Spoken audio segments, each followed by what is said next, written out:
you, we have Half Asian and Amy the CODA. We're an audio-visual performing duo creating art that's rooted in identity exploration and embodiment. Ian Griffiths plays synthesizers from the 80s that are purchased from thrift stores and sings in English. And Amy Braun performs in her first language, Pidgin Sign English, a combination of ASL signs and English grammar and syntax. Give it up for Half Asian and Amy the CODA. I'm a CODA. A CODA stands for a child of a deaf adult. My mother is deaf, and I think it's pretty hard to explain to a group of people in a short amount of time how much this language really means to me. But I will say that I'm so happy to be here sharing it with you all right now. This is a story about love, loss, and music. This is Mother Tongue.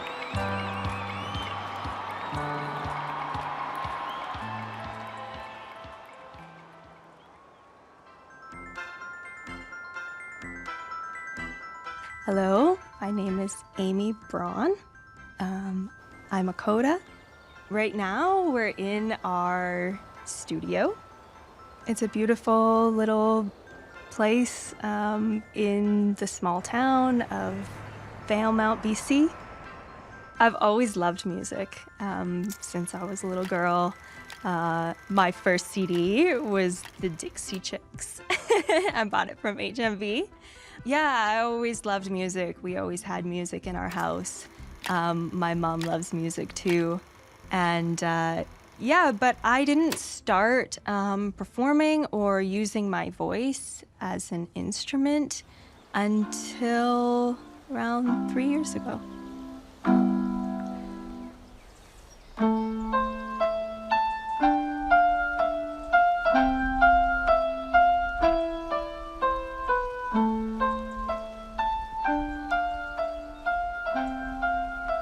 I think that like the point where I was really like ready to start my own adventure was I was an interpreter at a high school. I went from like every day interpreting and working at the school with the language, and then I went to university to get a degree to go back to work at the same school, and I was totally removed from my language and culture. I was like not aware that my experience with sign language would impact me to have it go away. There was this like something was missing, and it just got really bad at that time. So I quit university. I stopped going to university, and I started going on tour with Ian.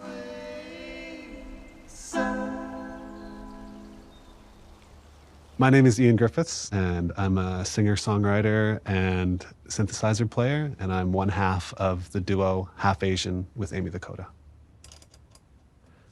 So if I were to hit the A, for example, while we're set on arpeggiator 3, it's going to do that pattern forever, right? But then I can change that.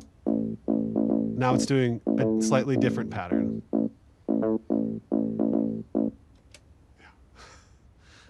We're in our home studio, which we refer to as the Rat Shack Part 2.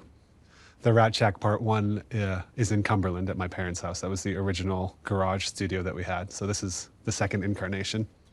So the sound of Half Asian is pretty heavily based around a specific synthesizer, this synthesizer that I have here, which is called the PSR 36 from 1986, made by Yamaha. Our sound has been described to us by other people as like a mix of a bunch of different groups. Like somebody after a show was like, man, that sounds like old school Gorillaz. And I was like, I'll take that as a compliment. Let's see if I can, there's pressure on. Let's see if I can remember settings that would give us.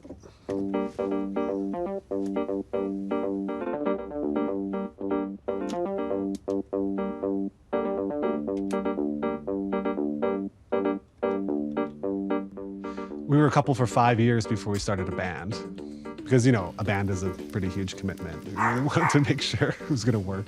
Like, it took a while for her to, like, reprogram the use of that language from something that was only used for work and also a little bit traumatic into something creative that, you know, would empower her and actually, you know, be a beautiful thing that we could share just as art. Deaf culture and music culture really started mixing together for me when Ian and I were living in Morocco. We were just making art and music, and we were just trying to figure out like ways to play together, like ways to make something unique that's like just the two of us. Yeah, I just had this like idea. I was like, oh, what if I like signed a couple of the lines? Like, Ian was like, yeah, that'd be cool.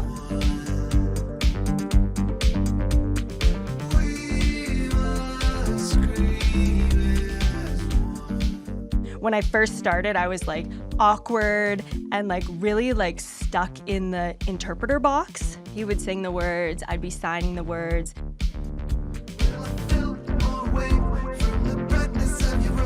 As time moved on and I got more comfortable and got like connected to the language again, like I'd lost so much through those years of traveling around and not interpreting, not being with my mom very much. I lost a lot of my vocabulary. But then it just like got to a point where I didn't feel like it was fully representing who I was, because I'd be on stage and I'd have my voice off. I didn't feel like I was being understood for really who I am from both sides, because I'm not just one. I'm not just hearing, I'm not just a CODA. But by doing them both at the same time, it's like really empowering.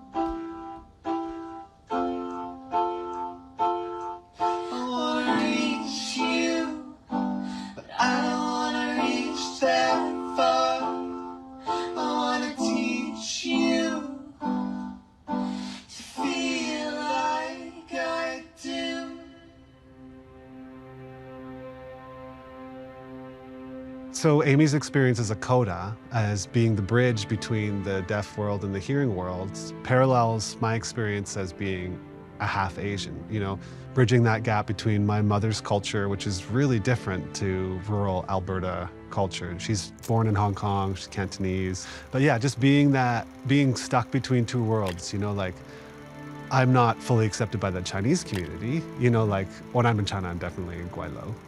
But when I'm in rural Alberta, you know, like people have just been randomly racist to me on the street and like definitely got called slurs in high school and like, yeah, so it's interesting to be accepted by neither. And I think that's also similar to the CODA experience. It's the in-between ground where you're never perfect. You're never perfect enough for the deaf world and perfect enough for the hearing world. It's like, there's always gonna be parts of me that doesn't fit into both of those places. Oh, it's so, yeah. It's so frustrating because there's like this kind of like, I don't know, like negative conversation around like sim-comming, which is like what I grew up doing. So like there's an online narrative about like when you're sim-comming, like you prioritize English over sign language. So now I'm super self-conscious about it. So I get like really nervous to do it. Mother Tongue will return.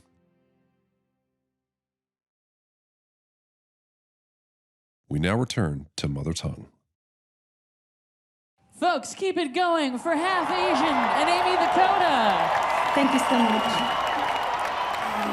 A few years ago, I went to visit my mother, and we sat down at the kitchen table, and she had her phone, and she had taken the time to write her story. And as she was letting me read the story, you know, she'd kind of interrupt me and she'd explain more things, and she got out a photo album and she was showing me things from her childhood. And it was at that point in my life that I saw for the first time ever that my mother wanted to share her story. What a beautiful thing having people in this world who are uplifting stories that don't often get told.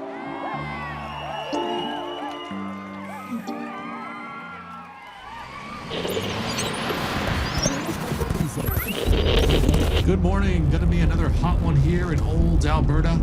Hey, if you've got no plans for tonight, check out hometown hero Amy the CODA. She'll be playing a show at the Old Town Theatre. Doors open at 8. Hope to see you there. Hi. So right now, my mother Audrey and I are in Old Town Square, which is a venue where we sell my mother's crocheted stuffed animals and my printed clothing. Yes. Perfect. No. And Ian and I also play shows here. Hello, my name is Amy Braun. I'm Amy's mother.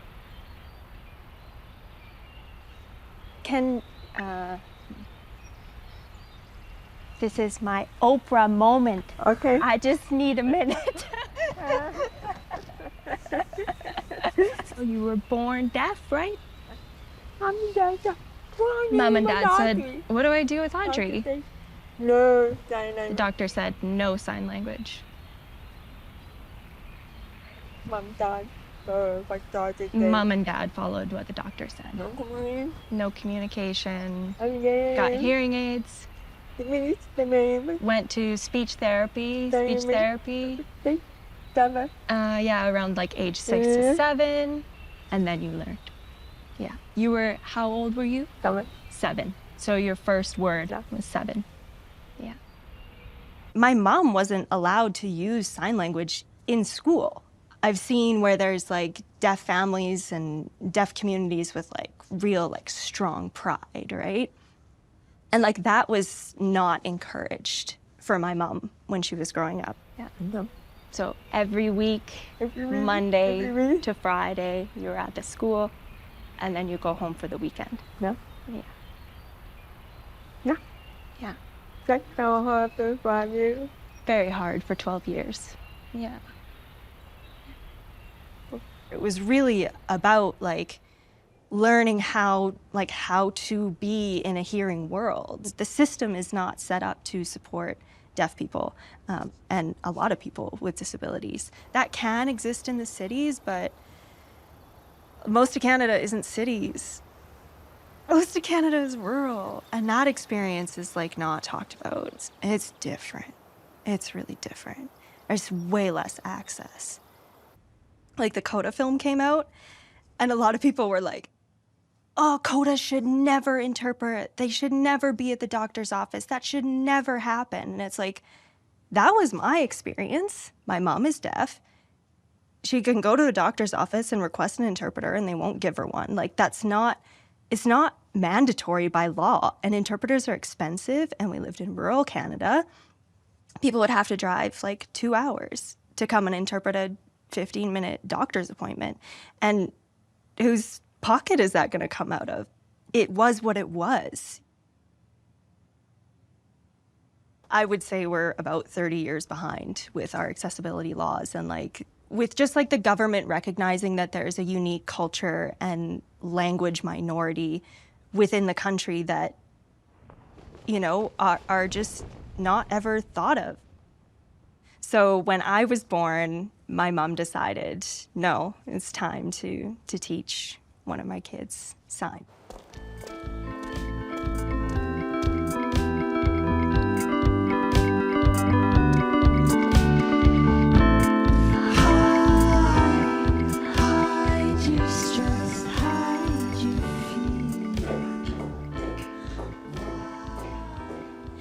Everything's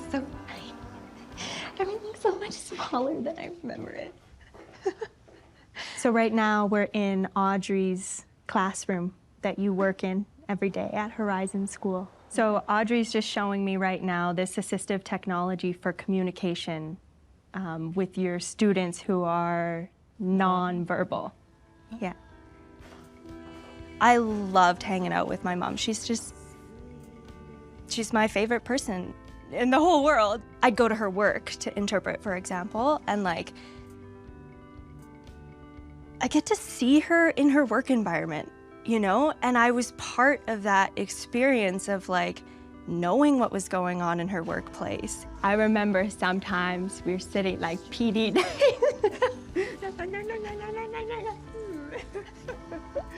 We'd be It'd be boring. We'd be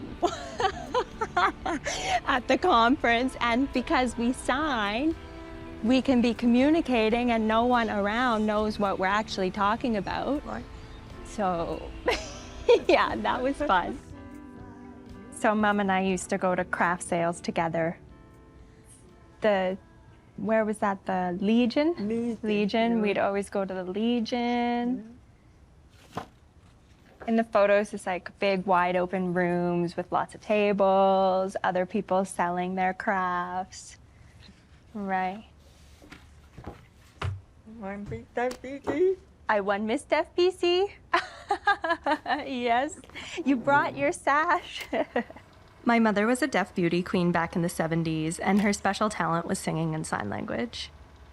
For that, you sang a song, right? You sang the song before me. Yeah, long time ago. 1978. I remember you told me you froze. Oh, froze when they asked you questions. Oh. Say nothing. Say nothing. Oh, no. But I won, Miss FBC. Mother Tongue will return.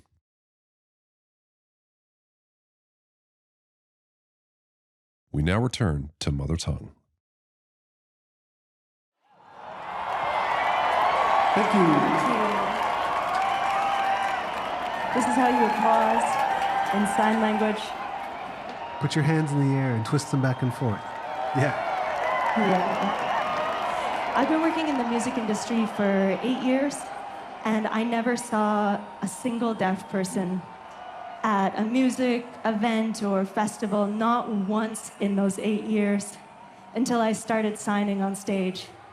And it's been a really cool thing to have people from my culture, people from my community, here at music festivals, because we all know it's more than just the music, right? It's being here with other people, and everyone should be included in that.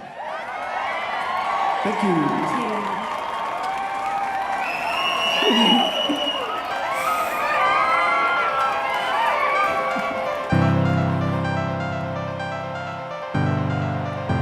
People know now that I'm here.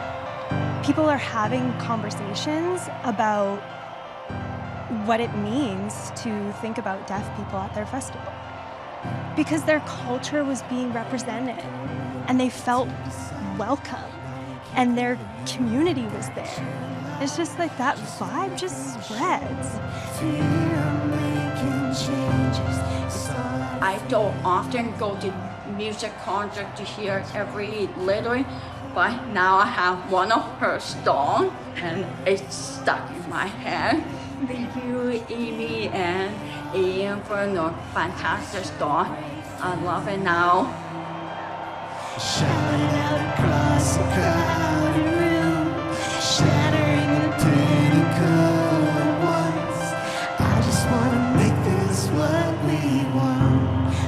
Each word and each line, like, I put so much thought into the energy behind it. I can really use it as like a tool for healing.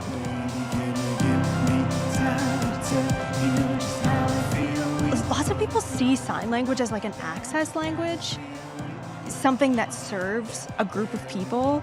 They don't like recognize it for what it is, which is like a beautiful and unique and full, vibrant language.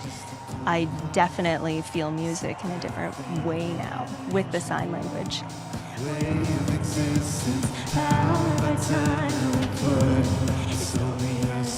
You know, there's deaf artists, there's deaf DJs, there's deaf dancers, there's everything, but it's separate. I'm not just hearing, I'm not just a CODA. I'm both at all times.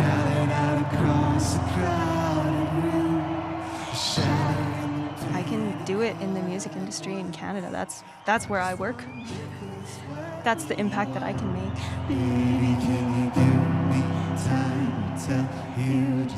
I think this project is having a really good impact on the music scene in the way that it's upping the social capital of deaf folks.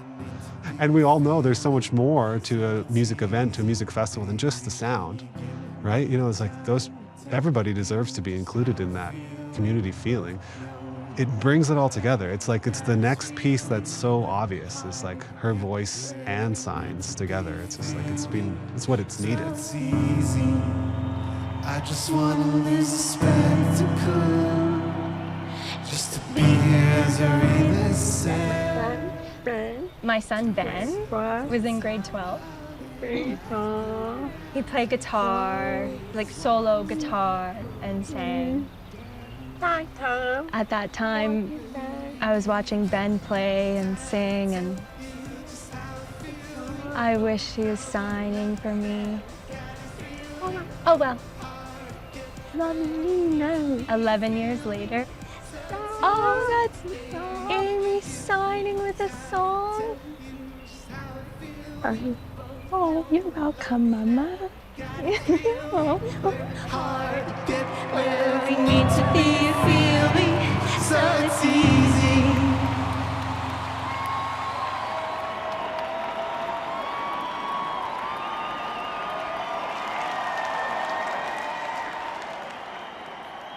Produced by Black Rhino Creative. Directed and edited by Danny Barish. Produced by Ryan Ma. Director of Photography, Ryan Ma. Additional camera, Amy Lee. Music by Amy the CODA and Half Asian. Featuring Amy Braun, Ian Griffiths, Audrey Braun. Produced in association with Accessible Media Inc. Integrated Described Video Consultant M. Williams. Supervising Producer Michelle Dudas. Content Development Specialist Sylvie Fiquette. Copyright 2023. An AMI original production.